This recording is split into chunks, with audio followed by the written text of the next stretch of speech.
Welcome back to Homesteading with the Zimmermans, where we work hard and play hard on our little corner of land in Iowa. My husband and I were born and raised Old Order Mennonite, or horse and buggy Mennonite, as some refer to them as. And although we are no longer part of that culture or community, we are intentional about passing on the old-fashioned skills of our childhood to the next generation. Hello, YouTube family. Welcome back to a Wednesday edition of Homesteading with the Zimmermans. So today I am going to share part two of creating a family culture that I presented on at a homemakers conference. And then on Saturday, I am going to show you putting the garden to bed and harvesting all our root crops and how we are preserving those this year. And I know that this type of video, like today's video, isn't everybody's favorite, but it sure does help me maintain a presence here on YouTube during those busy weeks when I simply don't have time to film something. But all of that to say, one, thank you for being here. Thank you for sticking it out with us. And two, we will be back on Saturday with more homesteading, gardening, preserving type of content. This for a long time. Here's what I want you to remember. When your elementary age and your teenagers are coming home and they're sharing their stories, they're not sharing them just because they want to have a relationship with you. Nobody is worried about relationship except moms. Children are not worried about building relationship, right?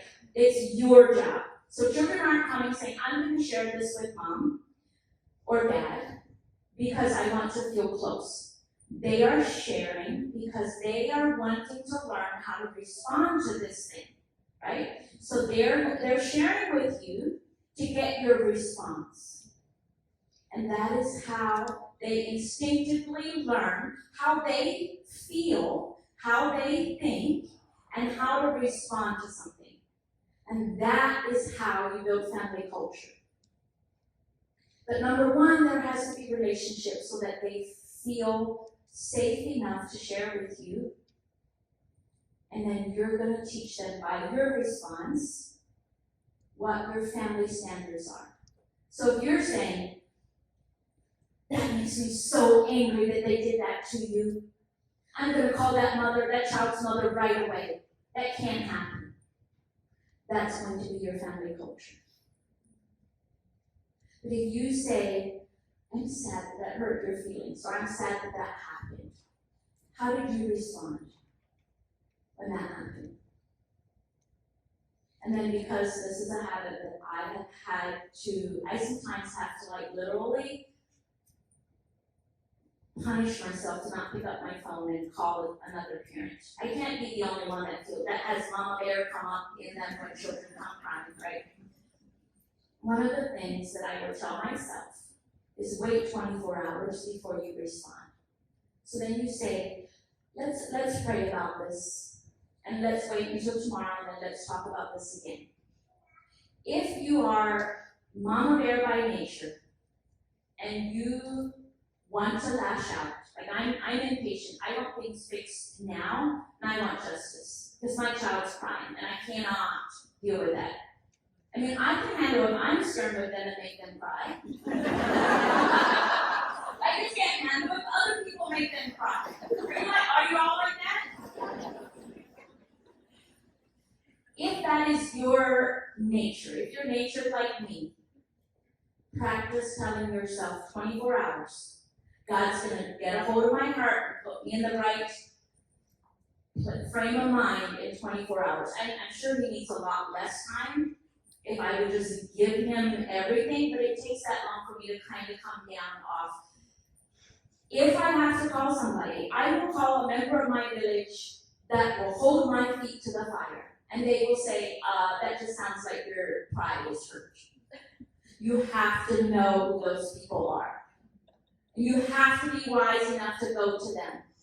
If after 24 hours I still have bitterness, or I still want to go to that person and give them a piece of my mind, not in gentleness or in a Christ-like way, I know who I call. And it's not the people that will stand up next to you. This is what the modern world wants you to do, right? This is what they say. Find your village that will help you take down something, right? Find the people that will stand up next to you and say, that was wrong with them. I'm telling you, that's not God's way. God's way is for you to call the person that will just simply, and for me, you might need a more gentle person, right? I need a person that will just come right out and say, that sounds like your pride is hurt. I don't think it was that big of a deal. Find the people that will bring you to the foot of the cross. Find the people that will encourage you to grow spiritually. In short, run the other way from what the world is telling you. And if you don't have the kind of person in your village that will hold your feet to the fire, I would say go to an older generation. They will. And they have been through things, and they might be able to tell you, well, I did what you're thinking of doing, it didn't turn out well. This is what I wish I would have done. I'm fortunate enough to have a younger woman in my life that culturally we are not the same at all. In the beginning, the only thing we had in common was a love of Jesus, right? And then we both adopted babies, and we became each other's hold our feet to the fire. And I will call her, and I can be, sobbing, crying, and she will literally say to me, it sounds like your pride was hurt. And that's all I need. You know what? You're right. So if you have a person like that in your village, you're very, very fortunate. Call them more often. So the knowledge of the family meal table and how to use the family meal table to build relationship so that you can influence the next generation. Because the only way to influence the next generation is through relationship. Okay, so we talked about creating positive experiences. Just a few tips. If you have young children, like mostly preschool and toddler age, your meal times are going to be much shorter. Their attention span is shorter, right? You're going to have different expectations. Their attention span is shorter, but you're setting the stage for the teenage and the adult years. You're simply setting the stage, and no matter what happens, they know that at least 2 points of the day are going to be pleasant. So you're going to start your meals. So with the toddler age and preschool, you're simply setting the stage for what's to come next. When they are elementary age and teenage, you're going to set your table. And I do another presentation that's about chores. Another reason to set the table is it is a perfect chore for your 3, 4, 5, 6-year-olds to set the table. That's a great family chore for them. So that's another reason to set a nice table. So when everybody's gathered and you've had the prayer, and in our home, we sometimes ask the children to pray just because it's a skill they need. And praying out loud for people is very, very powerful. And the enemy tries his very best to make us too self-conscious to pray out loud for people. Because we're thinking about ourselves, right? So asking your children to pray and bless the meal is a very important life skill because they're safe at the family table. And it can be short. Don't try to tell them how to pray. They already know because they've heard you. If there's a special prayer request, you can say, oh, and don't forget to pray for, But otherwise, you let them experiment with how they like to pray. They're not going, because their relationship with God is eventually going to be their own. So it's a great way to allow them to learn to pray out loud and to be comfortable with it. So you're going to keep the first, depending on how old your children are and how long their attention span is, you're going to keep the first 10 minutes real generic, right? You're going to talk about the food, the weather, because guess what that does? everybody feels safe because it's the same and it's repetitive. And then you're going to let the conversation flow into other things. I mean, you're not going to be, all micromanaging about it. You're just going to keep this in the back of your mind, that the family meal table is a positive shared experience, and we're going to start out with real safe subjects. And then, if your children are wild and feral, like mine are, and so the other thing that we do is we have assigned seats for everyone. You always sit at the same spot. Because there's some that need to be within your reach. So when I go travel like this, I come home, the one thing that deteriorates the fastest is my son's table manners. I know I'm the only one keeping them a tiny bit civil. Because when I come home, I'm like, wait, we're squatting to eat now? You've lost your ability to cut your food, you're just like eating it with your hands? It's okay, it's all minor. But it makes me realize how important my influence is at the table. I can see it happen. So don't for a minute think that you're not important at that family meal table. So you're going to keep I know where I was going, picking up my train of thoughts. The first 10 minutes or so are going to be, real generic and comfortable. And if it never goes beyond that, that's okay. There's going to be another meal and another, and you're going to go to that. But if your children are wild and feral like some of mine, you have to take control of the situation of the mealtime. Otherwise, they're talking nonsense and they're bickering, and you cannot just let the conversation go wherever it wants when they're little. So one of the games that we play to get us into the habit of sharing is the sad and glad game. And I read this somewhere years ago. And we don't do it all the time, but for a season we did when I was being intentional about this is what I want our mealtimes to look like, because we didn't know how to just share. And when you play the sad and glad game, everybody goes around and they take a turn saying one thing that happened in the day that made them sad. And they just share. And it creates more conversation, and then we go around and everybody shares what made them glad that day. And it's a very simple game. The kids love it. And it gets you into the habit of sharing about your day. Now, some of you are thinking, well, how do I shut up some of my children that just think their day is all anybody wants to hear about, right? Because we have different personalities. But playing this game keeps the playing field even, and you'll hear from the children that aren't as willing to share about their days. They really just don't need to share as much. It's not that one is better than the other. Some children just share a lot more than others. And I think for my boys, it gives one point in the day where they have to practice sharing how they felt. And I think one day their wives might come and thank me for keeping them in touch a tiny bit with how do I feel and how do I put that into words. So that's your family meal table. That's where you're going to create your family culture, because you have 2, sometimes 3 opportunities every day to work on family culture.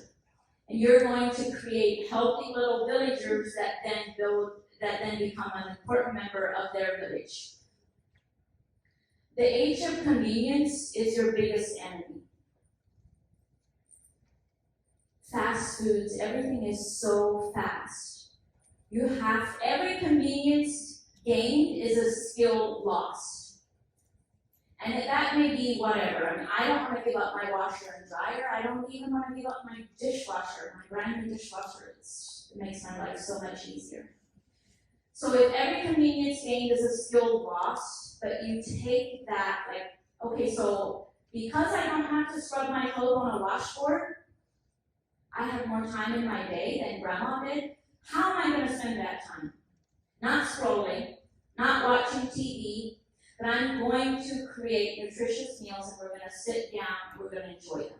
So if I don't have to wash dishes by hand, if I can load them in the dishwasher, that means that when my adult children come over, and their attention spans are now much, much longer than 10 minutes, we're not going to rush away from the table. We're going to take that time that convenience has given us, the dishwasher has given us, we're going to work on building relationship and continuing to build the family culture. So the age of convenience is not evil if you take what the enemy meant to rob us from and deposit it all back into the family. If you don't turn on the TV or start scrolling, and instead deposit that back into your family culture. That is how you start to rebuild your village. Okay, so I'm going to talk a little more about becoming, how much time? Somebody remind me, where's Rebecca? Am I supposed to be done at 10:30? Yes. Or no, actually 10:15, right? Okay, 10:15 would be better. All right, I think I can wrap it up with this. So I already said we have 2 adopted sons, and I became very almost anxious in my research of how to make sure that they feel as if they belong in this family, right? Because there's, it's not like they were born into the family. And so when they were little, I instinctively knew I had birthed babies, right? So I knew skin on skin is the way you bond. I knew what a bonded baby responds like. So I worked really hard to make sure. And my goal was, this child is attached to me. I feed it. I give it its bottle. I change its diaper. I bathe it. Nobody else does anything until this child prefers me over everybody else, right? Then I know that we're bonded. But as they grow older, how do I make sure that they know that they belong in this family? And I stumbled upon research from, where did Wes go to school? Oxford. Somewhere in England, this research came from. They said, the number one way that children learn family identity is through folklore. So what is folklore? Folklore is stories of people in their family. That is what makes them feel as if they belong, as if they know the stories of the family and the photos. Like if they can point out people, this is so-and-so, this was my great-grandma, and they know the stories to go with it. That's how we're designed to belong. So what if, let's use it as identity. What if, instead of looking to the internet and our peers in the modern world, now I've already told you that there's a good village right here. But we need more than that, because people are going to let you down. We are all a room full of humans, we are imperfect, and we are going to let each other down because we're human. There is only one person that will never let you down, and that is Jesus Christ. If we put our feet under our Heavenly Father's table, and we dine from the banquet that He has prepared for us, and we do that as often as possible, we begin to take on the culture of His family. The same way your children take on the culture of your family, and they pass it on to their children. If we listen to, read the stories of our spiritual ancestors, that is our folklore. That is how we put our identity in our adopted family. We are all adopted into the family of God. And the world works against us and says, you don't belong. You are not by blood royal. But we're invited to dine at the table every day, as often as we want. We can partake of that feast. The stories are all there.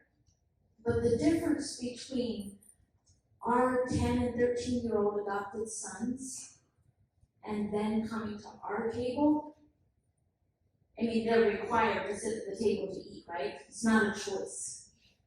You are going to be, I'm going to feed you. You are going to sit at my table. There's no squatting or eating over in the living room.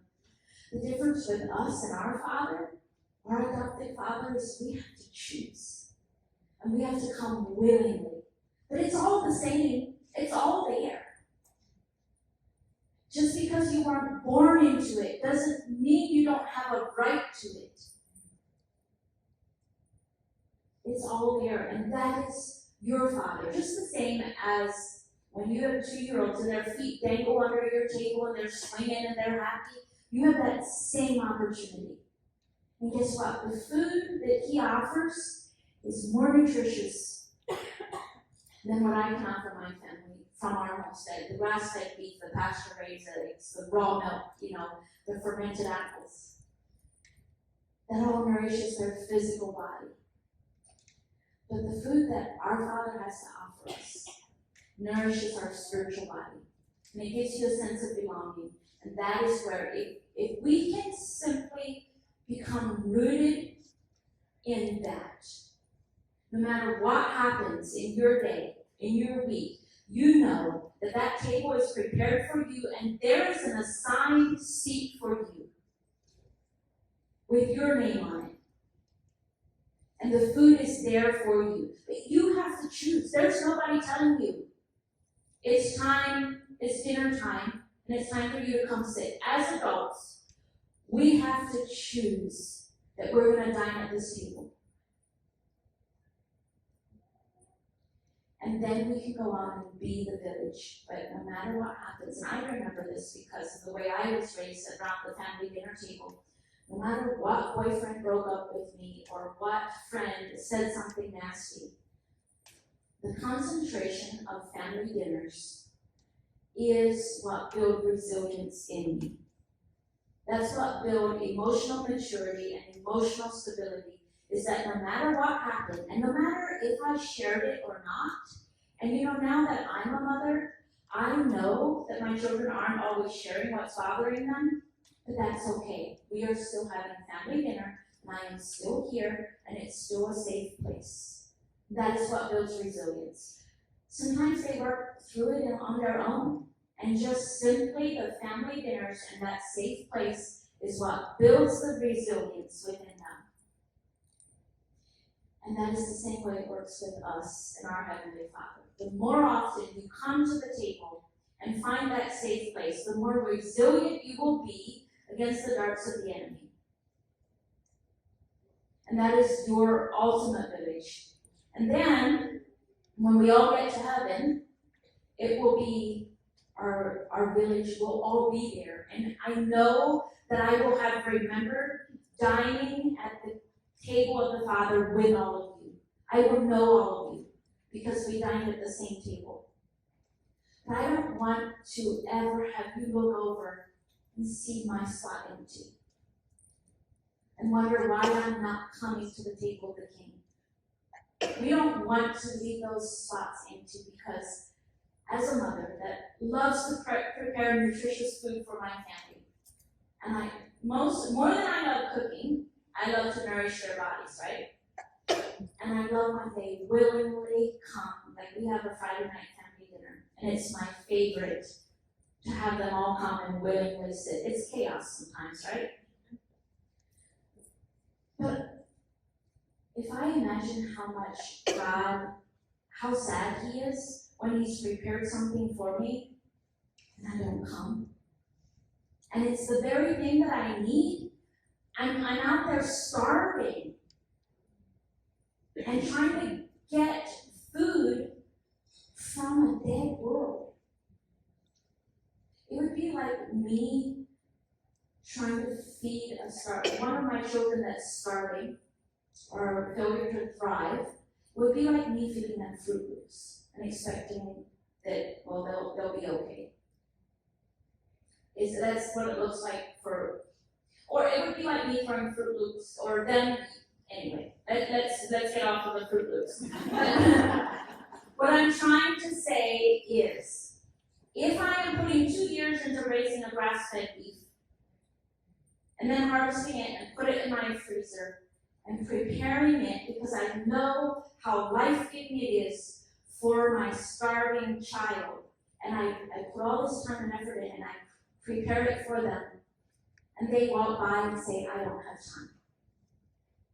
Or they walk by and say, I'm choosing the Fruit Loops. And yet they're starving, and I know it's exactly what they need.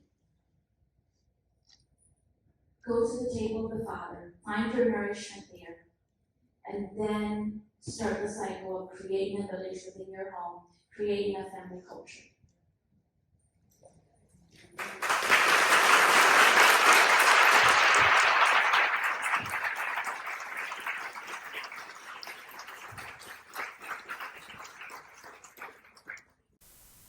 Well, guys, that brings us to the end of this Wednesday edition of Homesteading with the Zimmermans.